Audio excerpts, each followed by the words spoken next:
Vous n'avez pas pu la louper, elle est partout. Elle est annoncée comme la seule à pouvoir nous sauver, la seule qui se soucie véritablement de nous. Si après 2019, il vous faut du neuf pour faire de 2020 un 20 sur 20, alors que l'on entre dans la décennie qui verra la génération climat voter pour son premier candidat, et qu'à ces présidentielles, l'écologie ne souhaitant plus n'être qu'une cause partielle, vive la low-tech. Sûr ?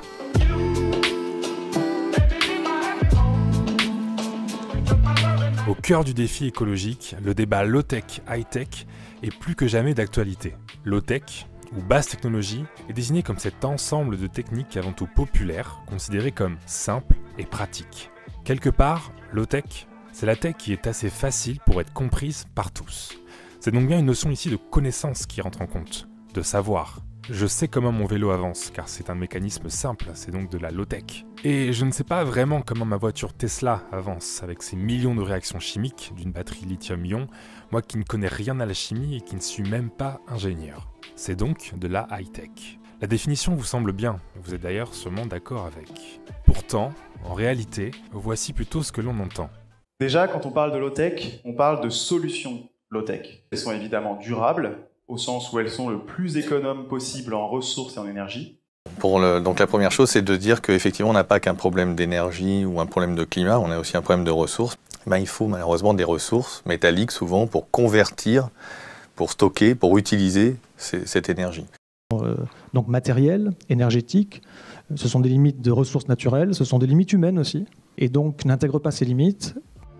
Dernièrement, la définition de low-tech a un peu glissé, comme par abus de langage écologiste, vers cette autre définition qui dit que low-tech rime avec moins d'énergie, moins de ressources. Alors mon but n'est pas de juger entre low-tech et high-tech, déjà parce que cela serait forcer le clivage, la dichotomie, là où il y a une infinité de solutions, de nuances, et puis parce que l'on est là avant tout pour faire de la vulgarisation. D'ailleurs, pour les personnes que l'on entendra dans cette vidéo, notamment dans la séquence qui vient de passer, on partage bien les mêmes motivations, et ce n'est que sur la concrétisation que nous divergeons.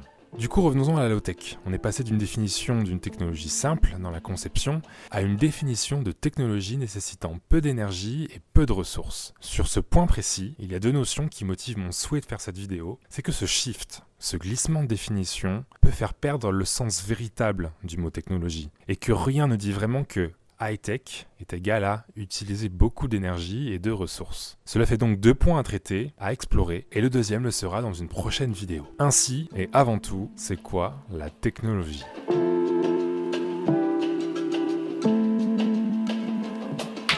L'étude des techniques et des outils. Voilà.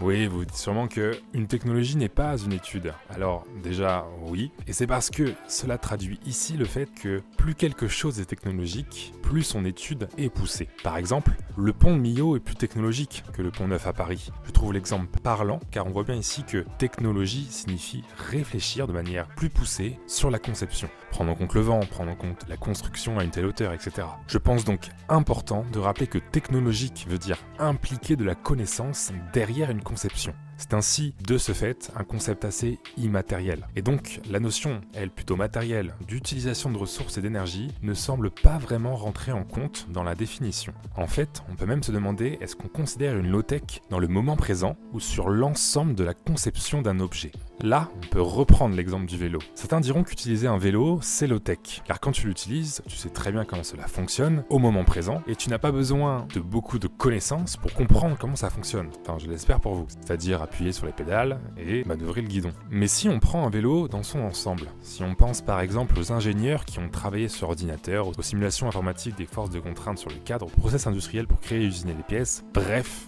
là, déjà, on voit que la valeur intellectuelle, le nombre de connaissances impliquées augmente.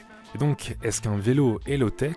Ce n'est pas si simple d'y répondre. En tout cas, il semble y avoir plusieurs réponses. Et on peut aller plus loin encore. Prenons un t-shirt ou un jean. Là, c'est 100% low-tech. L'utilisation de ces objets est hyper simple et même leur conception nécessite peu de connaissances pour comprendre comment ça fonctionne. Par définition, cet objet est low-tech. Pourtant, si vous avez vu cette vidéo virale fin 2019, il y a le héros de mon enfance qui explique qu'un jean peut aujourd'hui parcourir, tenez-vous bien, jusqu'à plusieurs dizaines de milliers de kilomètres et nécessiter plusieurs milliers de litres d'eau. Exemple plutôt frappant d'une low-tech qui utilise énormément d'énergie et de ressources.